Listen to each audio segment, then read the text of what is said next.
Hello viewers, welcome to my channel, and today we will learn about lifelong learning. So let's start with a video message.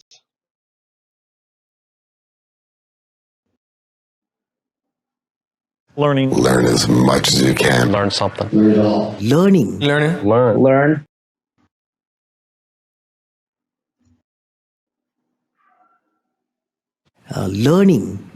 Learning use creativity.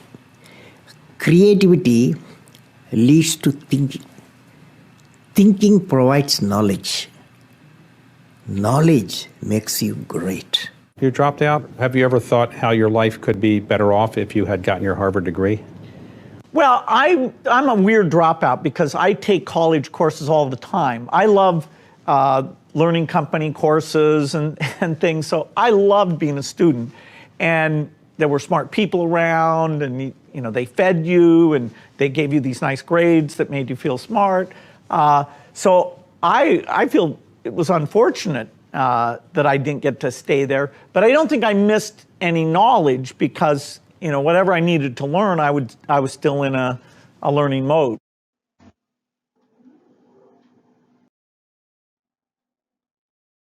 What is learning? Learning বা শিক্ষা কহিলে আমি কোন বুঝু? কোনসি নূতন বিষয় অধ্যয়ন করি উক্ত বিষয়ে জ্ঞান আহରଣ କରିବା বা ସେ ବିଷୟରେ ଦକ୍ଷ ହେବାକୁ ଲର୍ନିଂ କୁହାଯାଏ। ଯେମିତି କି ସାଇକେଲ କିମ୍ବା ବାଇକ୍ ଚଳାଇବା ଶିଖିବା, ନୂଆ ଭାଷା ଶିଖିବା, କୌଣସି ନୂଆ ଖେଳ ଶିଖିବା, ନୂଆ ଟେକ୍ନୋଲୋଜି ଶିଖିବା, କମ୍ପ୍ୟୁଟର ଶିଖିବା, କମ୍ୟୁନିକେସନ ସ୍କିଲ୍ ଶିଖିବା ଇତ୍ୟାଦି। Learning. Learning involves training, knowledge, strategy, creativity, motivation, and potential. এই সমস্ত କାର୍ଯ୍ୟ ଦ୍ୱାରା ଆମେ ନିଜର ଶିକ୍ଷାକୁ ବଢ଼େଇ ପାରିବା ଏବଂ ସଫଳ ହେଇପାରିବା। ଏବେ ଆମ ମନକୁ ପ୍ରଶ୍ନ ଆସିବ ଯେ ଶିକ୍ଷା ଲାଭର ବା ଲର୍ନିଂର ପ୍ରକୃତ ସମୟ କେବେ? ବା time to learn, what is the best time to learn? ଶିଖିବା ପାଇଁ ସେମିତି କିଛି ନିର୍ଦ୍ଦିଷ୍ଟ ସମୟ ବା ବୟସ ନଥାଏ। ନିଜ ଇଚ୍ଛା ମୁତାବକ ଜଣେ ବ୍ୟକ୍ତି ଶିଶୁ ଥିବା ସମୟରୁ ବୃଦ୍ଧାବସ୍ଥା ପର୍ଯ୍ୟନ୍ତ ଯେକୌଣସି ସମୟରେ ନୂତନ ଜିନିଷ ବା ନୂତନ ବିଷୟ ଶିଖିପାରିବ। ଆଉ ଏକ ପ୍ରଶ୍ନ ଆମ ମନକୁ ଆସେ, କଣ ମୁଁ ଶିଖିପାରିବି? ଯେମିତି ଦୁନିଆରେ କୌଣସି ଜିନିଷ ଅସମ୍ଭବ ନୁହେଁ। ଉଦାହରଣ ପାଇଁ IMPOSSIBLE ଇମ୍ପସିବଲ କୁ ଆମେ ଯଦି ଲେଖିବା, ତାକୁ ଯଦି ଭଲ ଭାବେ ନିରୀକ୍ଷଣ କରିବା ତାହେଲେ ସେଥିରୁ ଆମେ ଜାଣିପାରିବା I am possible। ଏହାର ଅର୍ଥ nothing is impossible in the world। Similarly, ଆପଣ ଯେମିତି ସ୍କ୍ରିନରେ ଦେଖିପାରୁଛନ୍ତି I can do, ୟୁଜୁଆଲି ଆମେ ସାଧାରଣତଃ ଚିନ୍ତା କରୁ ଯେ ମୁଁ ଏଇ ଜିନିଷଟି କରିପାରିବିନି। ଏମିତି କୌଣସି ଜିନିଷ ନାହିଁ ଯାହା ଆମେ ଆମର ଚେଷ୍ଟା ବଳରେ କରିପାରିବାନି। ତେଣୁକରି always think positive, ଆମକୁ ସବୁବେଳେ ପଜିଟିଭ ଚିନ୍ତା ସହିତ ଆଗକୁ ବଢିବାକୁ ହବ ଏବଂ এই ପଜିଟିଭିଟି ଦ୍ୱାରା ଆମେ ସବୁ ଜିନିଷ କରିପାରିବା। ତେଣୁ ଏହି ସବୁ ଜିନିଷ ପ୍ରତି ଧ୍ୟାନ ଦେଲେ ଜଣେ ସଫଳ ପ୍ରଶିକ୍ଷାର୍ଥୀ ହୋଇପାରିବ ଏବଂ ନୂଆ ନୂଆ ଜିନିଷ ସହଜରେ ଶିଖିପାରିବ। Life long learning. Life long learning ମାନେ କଣ? ଆଜୀବନ ନିରନ୍ତର ଭାବରେ ନୂତନ ବିଷୟ ଅଧ୍ୟୟନ କରିବା, ଯେଉଁ ବିଷୟରେ ନିଜର ରୁଚି ଥାଏ ସେ ବାବଦରେ ଜାଣିବା, ଦେଶ ଜାତି ସମାଜ ବାବଦରେ ନୂଆ ନୂଆ ତଥ୍ୟ ଜାଣିବା ତଥା ବର୍ତ୍ତମାନ ସମୟ ସହ ନିଜକୁ ଅପଡେଟ କରିବା, ନିଜର ଜ୍ଞାନର ସ୍ତରରେ ଉନ୍ନତି ଆଣିବା ଓ ନିରନ୍ତର ଶିକ୍ଷା ମାଧ୍ୟମରେ ନିଜର ଭବିଷ୍ୟତ ଜୀବନକୁ ଗଢି ତୋଳିବାକୁ ଆଜୀବନ ନିରନ୍ତର ଶିକ୍ଷା ବା ଲାଇଫ ଲଙ୍ଗ ଲର୍ନିଂ ବୋଲି କୁହାଯାଏ। ଏହା ଅସୀମ ହୋଇଥାଏ, ଏହାର ସୀମା ନାହିଁ। ଏହା କେବଳ ସ୍କୁଲ ଓ କଲେଜ ପାଠ୍ୟକ୍ରମରେ ସୀମିତ ହୋଇନଥାଏ। ଜନ୍ମରୁ ମୃତ୍ୟୁ ପର୍ଯ୍ୟନ୍ତ ଜୀବନ ବ୍ୟାପୀ ଅଭିଜ୍ଞତା ବା ଅନୁଭୂତିରୁ ମଧ୍ୟ ଆମେ ଅନେକ ପ୍ରକାର ଶିକ୍ଷା ଲାଭ କରିଥାଉ। History of life long learning. Life long learning କନସେପ୍ଟଟି 1971 ମସିହାରେ ଡେନମାର୍କରୁ ଆରମ୍ଭ ହୋଇଥିଲା। ଗତ 50 ବର୍ଷ ମଧ୍ୟରେ ବୈଜ୍ଞାନିକ ଏବଂ ପ୍ରଯୁକ୍ତି ବିଦ୍ୟା କ୍ଷେତ୍ରରେ ଏହାର ଆବଶ୍ୟକତାର ପ୍ରଭାବ ପରିଲକ୍ଷିତ ହୋଇ ଆସିଛି।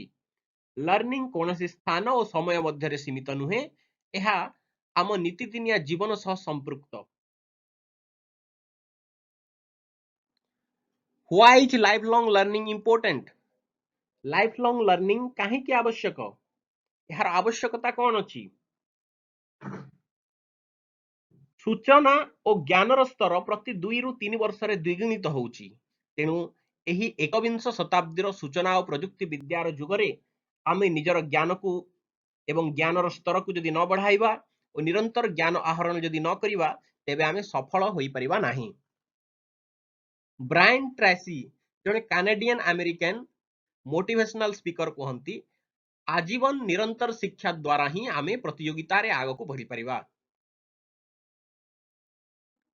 The benefits of lifelong learning, आजीवन निरंतर शिक्षा काहेकि ग्रहण करिबा उचित? Top 10 benefits of life long learning. प्रथम थेला निजर दक्षतार विकास, मस्तिष्कर विकास। 3 नंबर हला creates a curious hungry mind, अर्थात जिज्ञासा जागृत करिबा। आमे देखू छोट शिशु माने बहुत प्रश्न करंती, बेले बेले तांको प्रश्न रे आमे विरक्त होई जाऊ। प्रकृति रे प्रत्येक विषय प्रति तांकर जो जिज्ञासा बा क्यूरियोसिटी ही एही प्रश्न करिथाए, जहा शिशुटीर बयस बढ़िबा संगे संगे कमी कमी जाई थाए। एवं गोटे एपरी एज को पहुंचू जोठारे आमको लज्जा बोध होई थाए काहाकू प्रश्न पचारिबा पई बा कोनोसी जिंस बाबद रे जानिबा पई। आमे भाबू आमे जदि एई जिंसटा सामना रे थिबा व्यक्ति को जदि पचारिबा ताहले से हुए तो भाबिबो जे आमे एई जिंस बाबद रे हमर ज्ञान किछि नाही। एहा भाबिकरी आमे निजर क्यूरियोसिटी को बा निजर जिज्ञासा को आगो को बढ़ई न थाऊ, आमे ताकू चापी रखी देऊ, जहा कि आमर निजर ज्ञानर स्तर को आगो को बढ़ई पारे नाही। जीवन रे सफल हेबा को हेले आमको हे जिज्ञासा बा जानिबार इच्छा बा क्यूरियोसिटी को सब बेले बंचई रखिबा को हबो। आमको गोटे भलो लाइफ लॉन्ग लर्नर हबा लई पड़िबो। लाइफ लॉन्ग लर्निंग रो नेक्स्ट बेनिफिट हला विज्ञता बढ़ाइबा। लाइफ लॉन्ग लर्निंग सामाजिक मूल्यबोध को बढ़ाए, यह परिवर्तन हेबारे सहाय्य करे, जीवन रो अर्थ जानिबारे लाइफ लॉन्ग लर्निंग सहाय्य करे, एक्टिव कंट्रीब्यूटर अन्य को सहाय्य करिबा पई प्रवर्ताए, नुआ संपर्क स्थापन करिबारे सहाय्य करे, आत्म तृप्ति दिए एवं जीवन को समृद्ध करे। तेणु जीवन रे सफल हेबा पई एही की पॉइंट्स को अनुसरण करिबा। चलंतु लेट्स कीप एजुकेटिंग आवरसेल्व्स।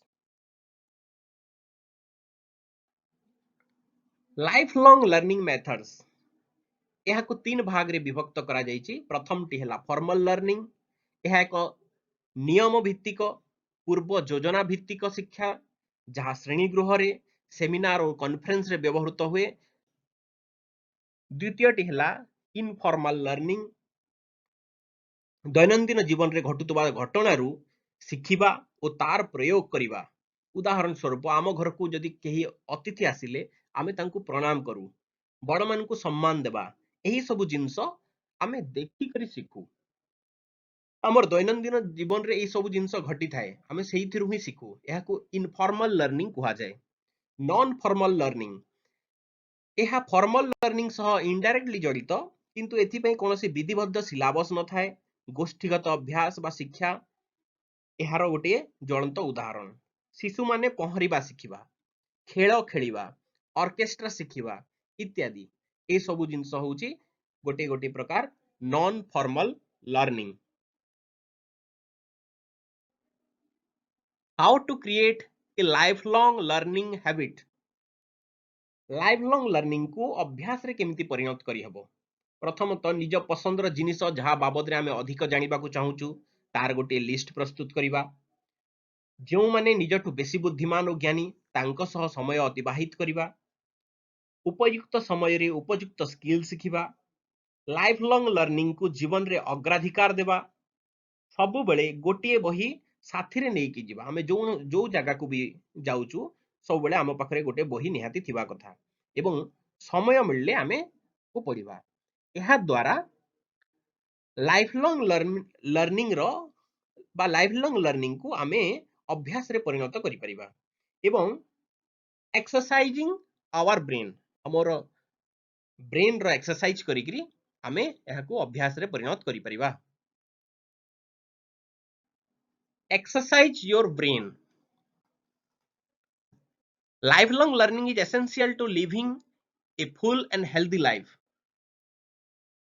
गोटे पूर्ण जीवन एवं सुस्थ जीवन पई लाइफ लॉन्ग लर्निंग अति आवश्यक अटे आजीवन एवं निरंतर शिक्षा माध्यम रे आमे हमर ज्ञान और दक्षतार विकास करि परिबा ताकू निज कर्ममय जीवन रे बा कार्यस्थल रे प्रयोग करि परिबा लाइफ लॉन्ग लर्निंग द्वारा हमर मस्तिष्क रो स्मरण शक्ति बढ़िबो एवं हमर आत्मविश्वास मध्य बढ़िबो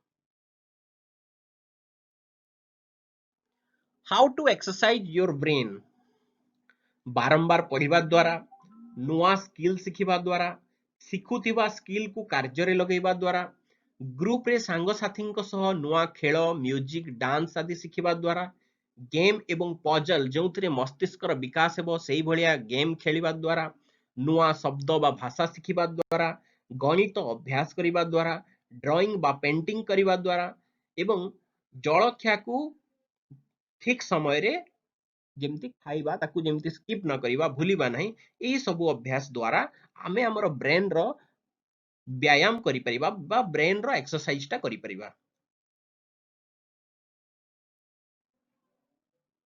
teach to learning from mistakes भूल होइछि बोली हमकु मानिबा को हबो दायित्व को ग्रहण करिबा को हबो काहे की भूल हैला तार कारण बुझिबार चेष्टा करिबा को हबो जहा भूल हैला ताठू शिखिबा और बारंबार से भूल जेमती न हुए ताहा प्रति ध्यान देबा मिस्टेक को लर्निंग अपॉर्चुनिटी बा शिखिबार गोटे सुजोग बोली भाबिबा मिस्टेक को हमकु स्ट्रांग मिस्टेक ही हमकु स्ट्रांग एवं स्मार्ट करि परिबो एई भलिया चिंता धारा द्वारा हमें मिस्टेक को लर्निंग रे रूपांतरित करिकरी सफल होई परिबा ह्यूग व्हाइट थरे कहितिले mistakes are lessons of wisdom the past can not be changed the future is yet in your power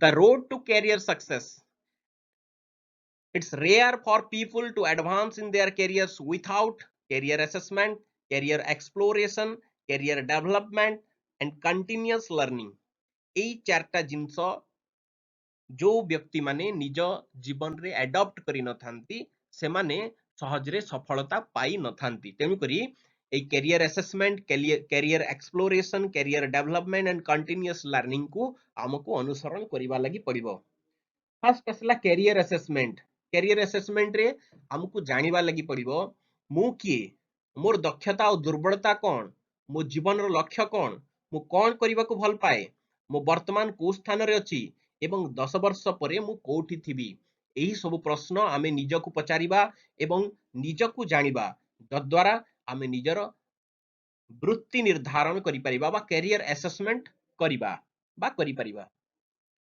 द्वितीय रे career exploration by increasing skill and experience we can explore our career केउ माध्यम रे दक्षता और अनुभूति बढ़ाई वृत्ति अन्वेषण करि परिबा प्रथमतः इंटर्नशिप वॉलंटियरिंग बा स्वयं सेवा प्रैक्टिसिंग बा रेगुलर अभ्यास करिकी एजुकेशन द्वारा एवं ट्रेनिंग द्वारा शिक्षा एवं तालीम द्वारा रिसर्चिंग गवेषणा करिकी हमें हमरो कैरियर एक्सप्लोरेशन करि परिबा तृतीय रे कैरियर डेवलपमेंट वृत्तिर विकास इनिशिएटिव नै की कॉम्पिटेंस माध्यम रे एवं कंटीन्यूअस इंप्रूवमेंट माध्यम रे आमे हमर कैरियर रे डेवलपमेंट करि परिबा कैरियर डेवलपमेंट संभव होई परिबो एवं चतुर्थ जिंस कंटीन्यूअस लर्निंग बा लाइफ लॉन्ग लर्निंग आमे जहा को कहूचु एहा सबु सफल मनीष पछरे एहा निहाती दरकार जेमती स्टार्टिंग रो एई आपण गोटे वीडियो देखिले जोथरे हमर पूर्वतन राष्ट्रपति डॉक्टर एपीजे अब्दुल कलाम तांकर कहउतिले लाइफ लॉन्ग लर्निंग और continuous learning is very essential to be a successful person in life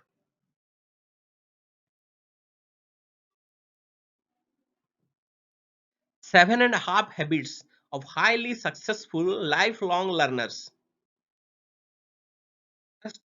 Begin with the end in mind. ଆମକୁ ଆମର ଗୋଲ ବା ଲକ୍ଷ୍ୟ ବାଛିବାକୁ ପଡିବ। ଏହା ହେଉଛି ପ୍ରଥମ କାମ। ବିନା ଲକ୍ଷ୍ୟରେ ଆମେ ଲକ୍ଷ୍ୟ ଆଡକୁ ଅଗ୍ରସର ହେଇପାରିବାନି ଏବଂ ଆମେ ସଫଳ ହେଇପାରିବାନି। ତେଣୁକରି ଆମକୁ ଫାଷ୍ଟ କାମ କରିବା ଲାଗି ପଡିବ, ତାହା ହେଉଛି ଆମକୁ ଗୋଲଟା ଫିକ୍ସ କରିବା ଲାଗି ପଡିବ।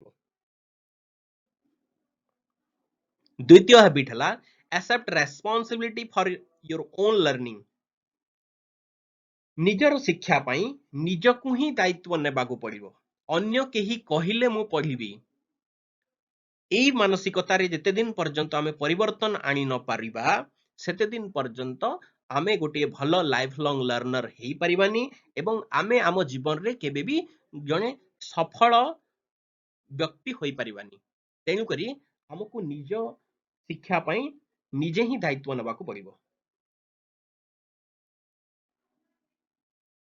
Third habit view problems as challenge। जेमती आपण स्क्रीन रे देखि पारुचंती साइकिल रो चकटी खोली जाइची बा डैमेज हो जाइची, ताकू आमे प्रॉब्लम न भाबी कि यदि ताकू केमती रिपेयर करा जिवो ताकू गोटे चैलेंज हिसाब रे नबा। हम लाइफ रे आसुतबा प्रत्येक प्रॉब्लम को हमको चैलेंज हिसाब रे नबा लई पड़िबो, ताहेले जे आमे आगो को बढ़ी परिबा जीवन रे एवं सफल होई परिबा। Habit 4 have confidence in yourself as a competent effective learner। गोटे इफेक्टिव एवं कॉम्पिटेंट लर्नर हिसाब रे हमको आत्मविश्वासी हेबा लागि पड़िबो। Habit 5 create your own learning tool box. हमको हमर लर्निंग रे जो जो जिंस दरकार पड़ुची तार गोटे लिस्ट करिकी तार गोटे टूल बॉक्स हम पाखरे रहिबा कथा, जद्वारा हमर जेतेबेले भी आवश्यक पड़ुची आमे सेई सब जिंस व्यवहार करिकी हमर लर्निंग रे जेमती बाधा सृष्टि न हुए आमे आकु बढ़ी चलिबा। Habit 6 use technology to your advantage. निजर सुविधा पाई सूचना एवं प्रयुक्ति विद्या टेक्नोलॉजी को आमे व्यवहार करिबा एवं सहज रे आमे हमर काम हासिल करि परिबा। हैबिट नंबर 7 टीच और मेंटर अदर्स। निजे निजर ज्ञानर परिस्फुटन पाई बा निजर ज्ञानर स्तर को बढ़ाइबा लागि हेले हमको सेही जिंस को अन्य माननकु मध्य सिखेइबा लागि पड़िबो, जद्वारा हमर उन्नति एवं हमें जहा को सिखेइबा तार मध्य उन्नति हेबो। Last but not the least, last point play. हमको खेलिबा लागि हेबो, जेते खेलिबा सेथे हमर बॉडी सुस्थ रहिबो, देह सुस्थ रहिबो, मन सुस्थ रहिबो, प्रफुल्लित रहिबो मन, जा द्वारा आमे हमर भविष्यत पंथा बाबद रे चिंता करि परिबा।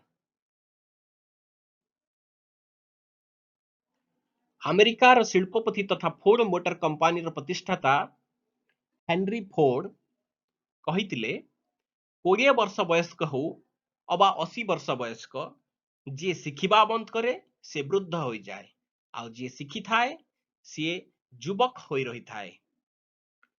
जे निरंतर शिखि थाए से युवक होई रही थाए। निज मन को युवक करी बा यंग करी रखिबा होउची आम जीवन रो सबुठुर बड़ काम। आम मन जदि यंग अछि ताहले आमे सब किछि करि परिबा। कन्फ्यूशियस कहितिले even a journey of 1,000 miles begin with a single step। एक कदम चल के तो देखो, जेमती कहंती बूंद बूंद से सागर। So let's start learning from today and never stop learning।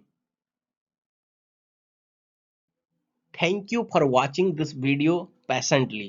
If you have not subscribed my channel yet, then please subscribe, like and comment। Thank you।